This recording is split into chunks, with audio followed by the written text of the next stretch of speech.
En 1969, un hombre en suéter de lana se sentó ante el Senado más poderoso del mundo, recitó la letra de una canción infantil y le arrancó $20 millones al gobierno de Estados Unidos en 6 minutos. 15 años después, ese mismo hombre se presentó ante la Corte Suprema de los Estados Unidos y su testimonio salvó la videocasetera, lo que ninguno de los 9 jueces pudo anticipar y lo que Mr. Rogers definitivamente no anticipó es que el salvar la videocasetera también estaba salvando sin querer y sin saberlo la industria del cine para adultos. Esta es la historia de cómo el vecino más dulce de la televisión terminó siendo accidentalmente uno de los personajes más importantes en la historia del entretenimiento adulto. ¿Qué tranza, gente? ¿Cómo están? Bienvenidos al Retro Denny en YouTube. Si me siguen en TikTok ya saben cómo está la cosa.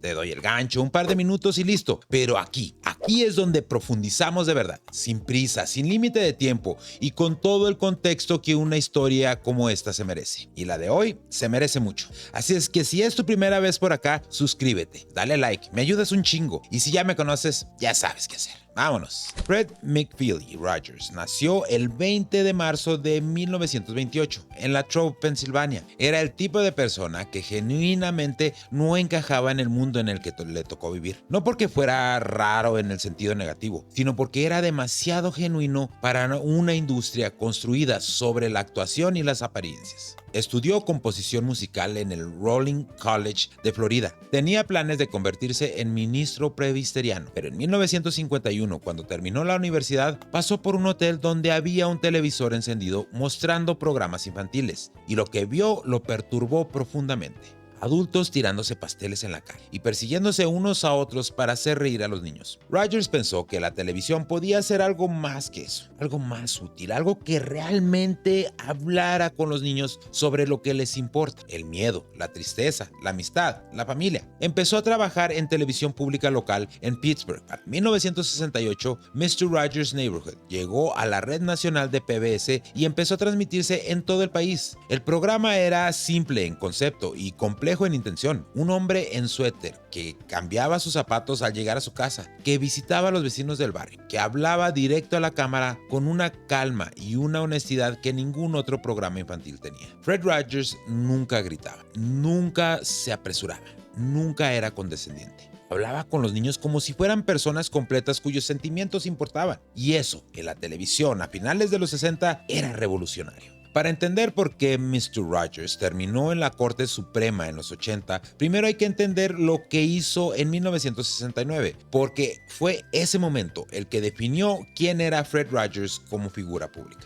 El 1 de mayo de 1969, Rogers se presentó ante un subcomité de comunicaciones del Senado de Estados Unidos. El contexto: la Corporation for Public Broadcasting, el organismo que financiaba a PBS, la televisión pública, tenía un presupuesto de $20 millones. El presidente Richard Nixon quería cortarlo a la mitad, 10 millones. PBS sobreviviría, pero apenas, y muchos de sus programas, incluyendo el barrio de Mr. Rogers, quedarían en riesgo.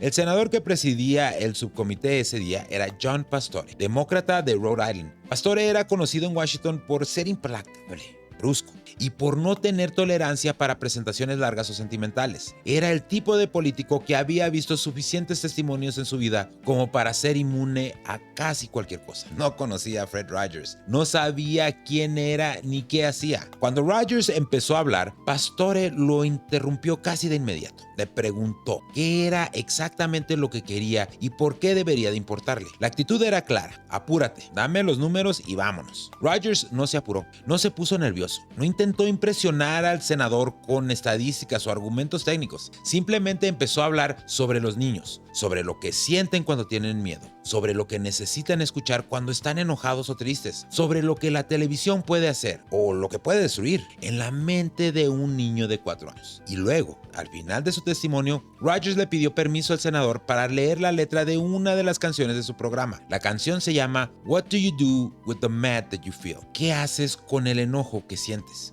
Era una canción sobre cómo manejar las emociones difíciles sin lastimarte a ti mismo ni a nadie más. Cuando Rogers terminó, el senador Pastore, ese político duro, implacable que había visto todo, se quedó en silencio y luego dijo: tengo que decirle algo. En 2 días de audiencias, usted es la primera persona que me ha dado escalofríos. Creo que es maravilloso. Parece que acaba de ganarse los $20 millones. El presupuesto no se cortó y al año siguiente el Congreso aumentó el financiamiento de PBS de 9 millones a $22 millones. 6 minutos, sin datos, sin argumentos técnicos, sin presión política, solo un hombre hablando honestamente sobre por qué los niños importaban. Ese día, Fred Rogers se convirtió en algo más que el presentador de un programa infantil. Se convirtió en la persona que el gobierno llamaba cuando necesitaba que alguien dijera la verdad. 15 años después, ese hombre tendría que volver a hacer algo similar, pero esta vez el escenario era completamente diferente.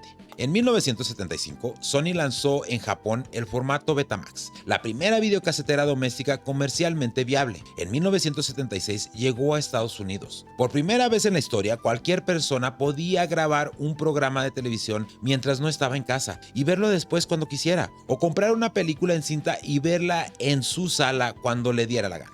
Era una revolución tecnológica real. El control sobre cuándo y cómo consumías entretenimiento pasaba de los estudios a las cadenas de televisión y a ti. A Hollywood no le gustó nada eso. Los estudios veían a la videocasetera como una amenaza directa a su modelo de negocios. Si la gente podía grabar películas de la televisión, ¿para qué iba a pagar por verlas en el cine? Si podía comprar una cinta, iba a reducirse la audiencia de las salas. El miedo era genuino, aunque los argumentos eran exagerados. En 1976, Universal City Studios y Walt Disney Productions presentaron una demanda federal contra Sony Corporation of America. El argumento: la videocasetera facilitaba la violación de los derechos de autor porque permitía a los consumidores grabar contenido protegido sin pagar regalías. La solución que pedían era radical: prohibir la venta de videocaseteras en Estados Unidos y retirar los aparatos que ya estaban en hogares. Los estudios no vinieron solos. Trajeron consigo a Jack Valenti, el presidente de la Motion Picture Association de América, la MPAA,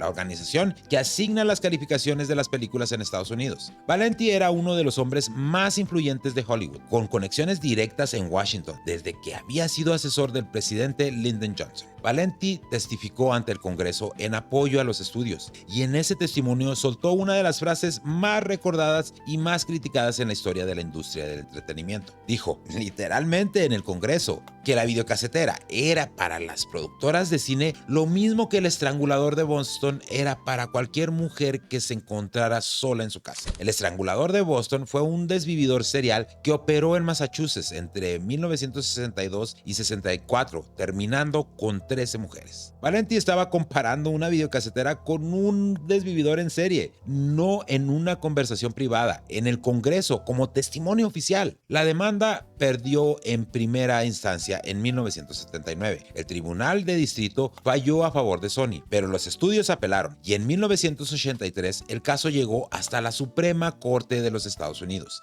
el tribunal más alto del país. Y aquí es donde la historia da el giro que nadie esperaba. La Corte Suprema necesitaba escuchar argumentos de todas las partes involucradas. Los estudios tenían sus abogados y sus argumentos sobre derechos de autor. Sony tenía los suyos sobre el derecho de los consumidores de usar la tecnología. Pero en medio de todo ese debate legal, alguien en el proceso decidió que era importante escuchar a Fred Rogers. Rogers tenía una posición muy clara sobre las videocaseteras. Las apoyaba completamente. Su argumento era sencillo y directo, exactamente como era él. Las familias no siempre podían ver sus programas cuando se transmitían. Un padre que llegaba tarde del trabajo, una madre ocupada a las 4 de la tarde cuando pasaban los programas de sus hijos. La videocasetera le daba a las familias el control de su propio tiempo. Les permitía ver a Mr. Rogers' Neighborhood cuando ellos lo querían hacer, no cuando la cadena lo decidía. Rogers dijo en esencia, las grabadoras de video son herramientas para las familias, para los niños, para que las personas puedan decidir cuándo y cómo consumen el contenido que les importa. Prohibirlas sería quitarle esa libertad a las familias. El 17 de enero de 1984, la Corte Suprema falló 5-4 a favor de Sony. La venta de videocaseteras era legal. La práctica de grabar programas de televisión para uso personal, lo que se conoce como time shifting, ver algo en momento diferente al que fue transmitido, era un uso legítimo de la tecnología. Y la decisión oficial de la Corte, los jueces citaron específicamente el testimonio de Fred Rogers como uno de los argumentos que los llevaron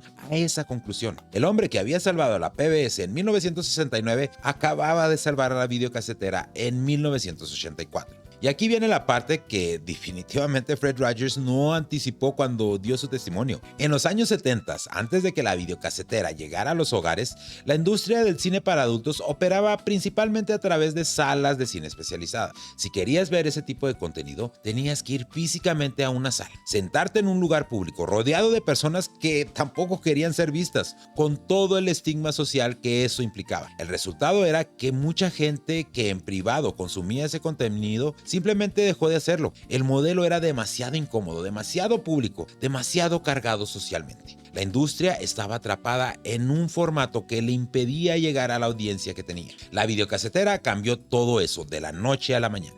De repente, ese tipo de contenido podía verse en la privacidad del hogar, sin que nadie lo viera, sin el estigma público, sin tener que ir a ningún lugar. La barrera social que había limitado la industria durante décadas desapareció. Las ventas y rentas de cintas para adultos en los años 80 fueron un fenómeno económico. Para mediados de la década, las tiendas de renta de videos generaban miles de millones de dólares anuales, y una porción muy significativa de ese negocio era contenido para adultos. Algunos estudios de la época estimaban que hasta el 50% de las rentas de video en ciertos mercados eran de ese tipo de material. La industria del cine para adultos no solo sobrevivió, se transformó completamente. De un negocio marginal operado en las sombras de salas de cine especializadas, se convirtió a una industria multimillonaria que competía directamente con Hollywood en términos de volumen, de producción y distribución. Y todo eso fue posible porque un tribunal falló que las videocaseteras eran legales, y ese tribunal citó a Fred Rogers para justificar su decisión.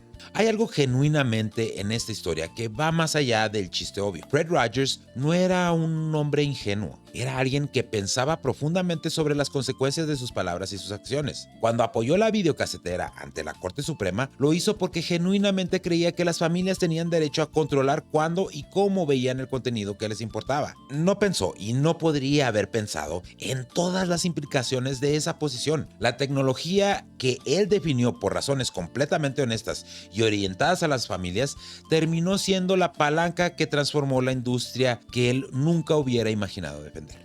Es una de las ironías más puras de la historia de la cultura popular. El hombre que pasó su vida hablando sobre los valores y la bondad humana se convirtió, sin saberlo, en uno de los benefactores más importantes de la industria más alejada de sus valores. No lo hizo con malicia, no lo hizo conscientemente, lo hizo siendo exactamente lo que siempre fue, alguien que creía honestamente en lo que decía, sin calcular todas las consecuencias posibles. Fred Rogers murió el 27 de febrero del 2003, a los 74 años de edad, de cáncer en el estómago. Hasta el final de su vida fue exactamente lo que siempre había sido: directo, honesto, sin pretensiones, genuinamente interesado en el bienestar de los demás. Su testimonio en 1969 salvó a la PBS. Su testimonio en 1984 salvó la videocasetera. Y al salvar la videocasetera, sin quererlo, transformó para siempre una industria que nunca habría aprobado. No hay nadie en la historia de la televisión ni del cine que haya tenido un impacto más accidentalmente amplio que Fred Rogers. El hombre que enseñaba a los niños cómo manejar sus emociones terminó siendo uno de los actores más importantes en la historia del entretenimiento adulto. Creo que gracias, señor Rogers. ¿Sabías esta historia? ¿Te imaginabas que el señor Rogers estaba involucrado en algo así? ¿Cuál de los dos momentos, el de la PBS o el de la Suprema Corte, te parece más impresionante? Te leo en los comentarios. Y si te gustó el video, pícale al me gusta, compártelo para que le llegue a más gente y sígueme para más cultura pop.